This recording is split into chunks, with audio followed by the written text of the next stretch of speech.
ગુજરાત લો society 1927થી જ જ્ઞાન, શિસ્ત અને રાષ્ટ્ર નિર્માણ માટે અવિરત કાર્યરત એક પ્રતિષ્ઠિત શૈક્ષણિક સંસ્થા એ આજે પોતાના 100મા વર્ષના પ્રારંભની સત્તાવાર ઉજવણી GLS centenary celebration unlocking a century of legacy કાર્યક્રમ દ્વારા GLS કેમ્પસ એલિસબ્રિજ ખાતે કરી।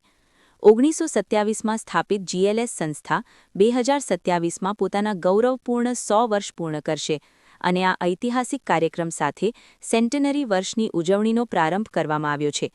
મુખ્યમંત્રી ભૂપેન્દ્રભાઈ પટેલની ઉપસ્થિતિમાં GLS કેમ્પસ ખાતે સેન્ટેનરી વર્ષની ભવ્ય શરૂઆત કરવામાં આવી હતી। ગુજરાત લો સોસાયટીના 100મા વર્ષમાં પ્રવેશ થઈ રહ્યો છે।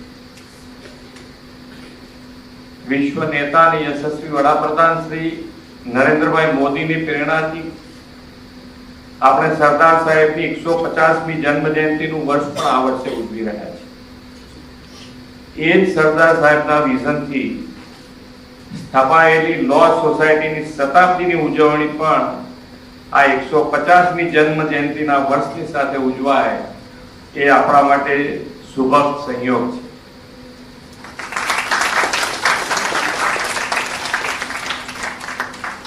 સરદાર સાહેબ તથા લોકસભાના પહેલા અધ્યક્ષ શ્રી ગણેશ માવલંકર, ઉદ્યોગપતિ શ્રી મહાનુભાવની દ્રષ્ટિ 1927માં લો સોસાયટી દ્વારા સર એલ એ શાહ લો કોલેજની સ્થાપના આઝાદીના આંદોલનમાં શિક્ષિત યુવાનોને તૈયાર કરવાની દ્રષ્ટિથી થઈ છે।